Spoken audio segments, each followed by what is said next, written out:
What am I doing? Hello, America. How are we doing today? What am I doing? Tearing stuff up. I had to tear it I had to take the countertops out so I could polyurethane that floor. Whoa, that's bad lighting. I'm sorry. It's getting late in the day. I had to take the countertops out, and this is the passenger side cabinet. Okay, the countertop is in the other room.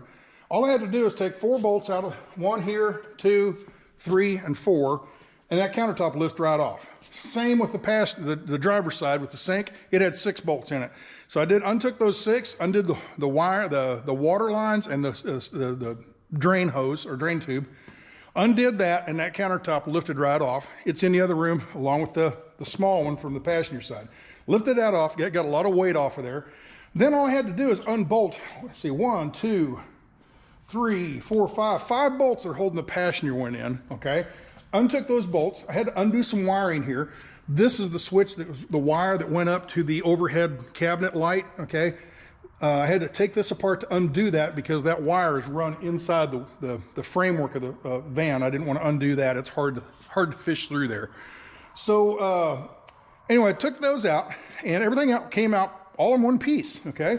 Even the one on the driver's side with the water tank and everything. So it wasn't that hard. Okay, I've got a bolt here, had a bolt here, okay? Those two mount to the frame right over here on the bed, okay? And then I have one right here, down the corner, and then I got clamps on the front. I got 2 clamps on the front here. So all I did, 1, 2, 3, 4, so 1, 2, 3, 4, 5, 6, 7 bolts. 7 bolts hold this thing in, okay? I undid all those bolts and I had to undo some wiring here, you know, the wires that go up to the overhead counter or cabinet light. So I had to undo that to get that wire out of there. And all the insulation that I had stuffed in there was just piecemeal. You know, when I slid this, the way I built this framework was all just the countertop or the cabinet. And then after I got done, I put the board in. Well, once I got to taking it out, the board is actually screwed onto this, so it all came together. So I thought, well, let's just take it all out the same way, right? So it's all one big piece. So after I took it all out, all these pieces of insulation fell out.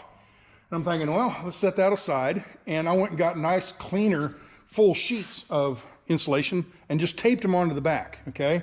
So I got those taped on, and what I'm gonna do is I'll pick this whole thing up, set it in here and slide it back in, and that will go right up against the wall, and voila, it's all done. So I had all these little pieces of insulation. So what I did, I don't have this one covered up yet so you can see it. Oh, terrible light, terrible light.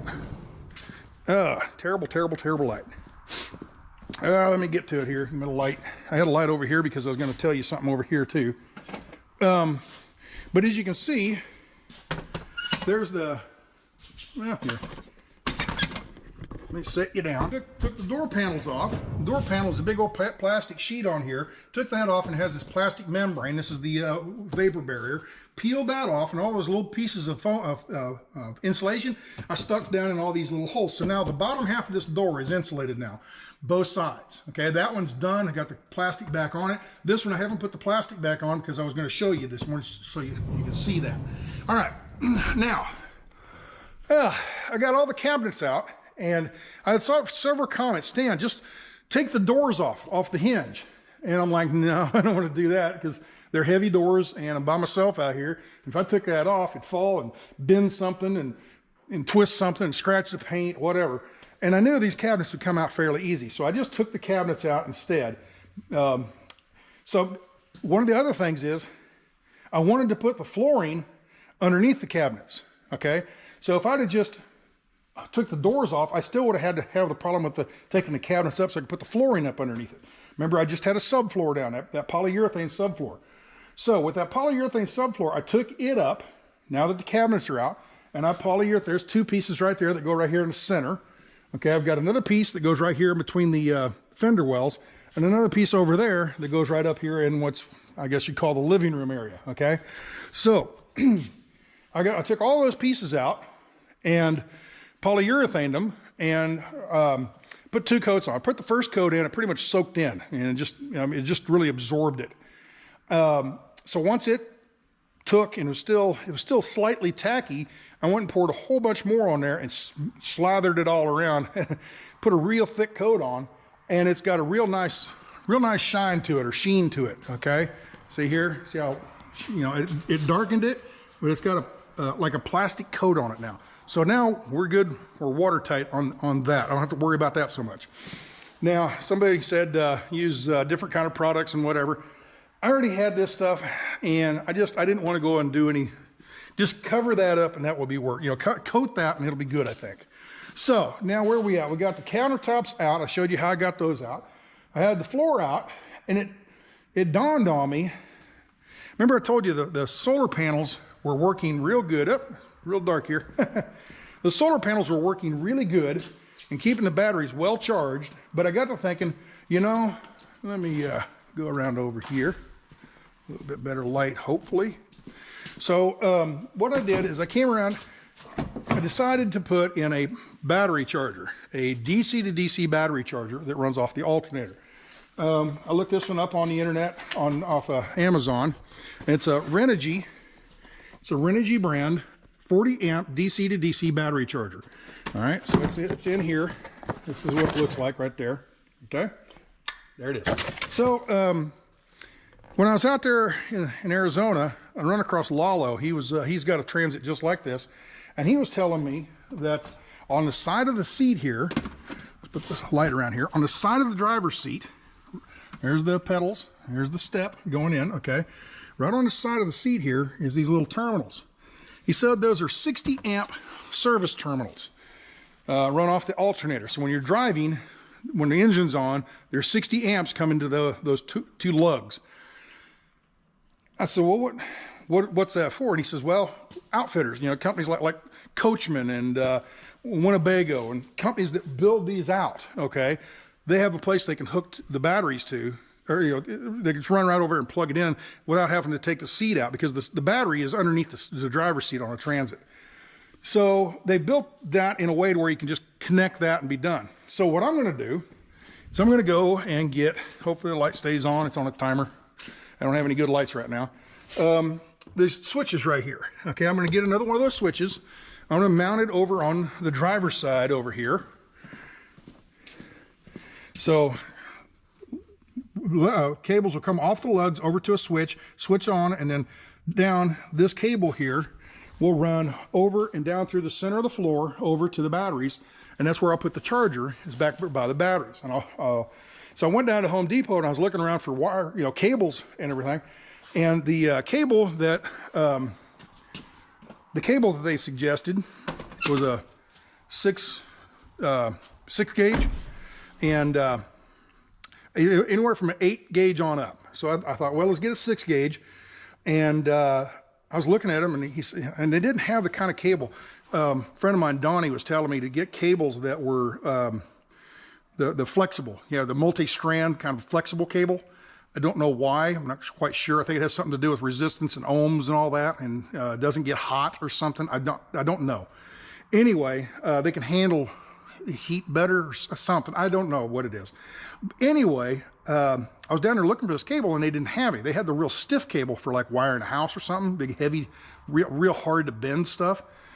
And we're sitting there talking to the guy, and I says, you know, what I probably ought to do is just go get some jumper cables. And he goes, well, we've got jumper cables. So the cable I had been looking at on the rack at the Home Depot electrical department, that was going to run me about $50 for those cables. And there was going to be 2 black cables, and they didn't have a red and a black. They just had black.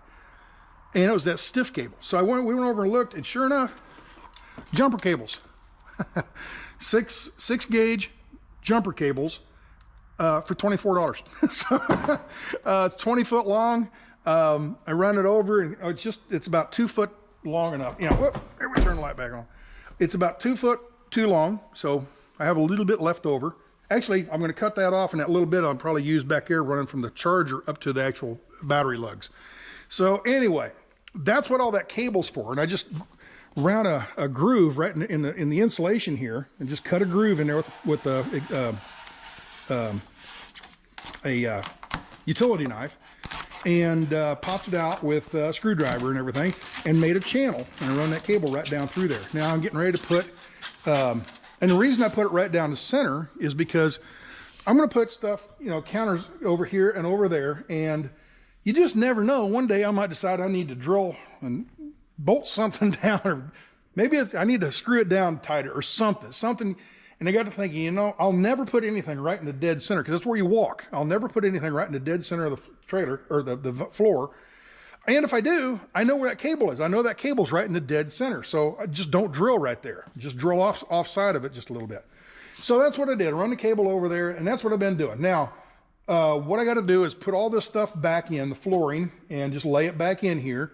And then I got that crack sealer foam. I'm going to go around the edges and crack seal foam this stuff in. I'm sorry it's dark, people. It's getting late in the day. But where's the crack sealer foam? Here it is. It was Loctite brand. Okay. So Loctite foam. Here we go. We're coming back outside. So it's that Loctite brand. And what I like about this stuff, I used it on the other van to store or to anchor down the water tank. And this is a lot stiffer kind of foam than the Great Stuff. That Great Stuff foam, it's easy to tear. You know, you can rip it out and tear it real easy. This stuff it's much more elastic, gluier, stiffer, firmer, thicker, harder foam. Okay, when it sets up. So there, we're in a bad light here. I'm sorry, folks. Oh, wait a minute. I can turn this light on. Da-da-da-da. We have light. There we go. So, forgot I had that light. So anyway, that's what I've been doing, is taking the cabinets out, the counters, you know, cabinet frames, taking those out, taking the floor up, running that cable. Now I'm going to put the floor back in and put the flooring, the final flooring in, and then probably tomorrow lift these suckers back in there.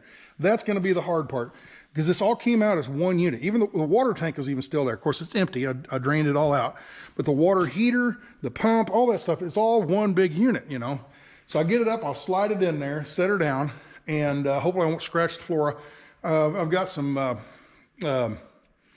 movers blankets, you know, like your United Van Lines moving company. These are the blanket so they can wrap the furniture up. I've got those. I think I'll lay them on the floor, pick that end up, set it up there, and then come on this end, pick it up, and slide her on in there, okay? Once I get it in there, kind of close position, I'll take the carpet out from underneath it, set her down, and I'll be done. Bolt everything back up, and we'll be back to where we were a couple days ago. So, all right, let me get back to work here, folks. Bought me a new little DeWalt blower. This thing is handy. Whenever your Pat was out there in Arizona, and I was out there sweeping my van out. Had a bunch of dust and dirt on the floor, so I'm over here sweeping it all out. And he just walks over. He goes, "Here." He starts blowing all the dust out from the floor, just blowing it out the door. Oh, that's handy as hell. I didn't know they made the electric, you know, the battery powered ones. And I have tons of these batteries from all the tools I've got. So I bought me a little blower, and that's going to come in real handy, especially around the shop here. Like right here, all this dust, sawdust and stuff from this chop saw, all that sawdust, I need to get rid of that. And I'm done, you know, just that quick. So, boys and their toys, right? So anyway, we got a little bit of light left, so I'm going to get back to work on this thing before it gets real dark, and at least get the floor put back in. And so you're updated on what I've been doing the last few days. So we'll see you in a few days. Bye.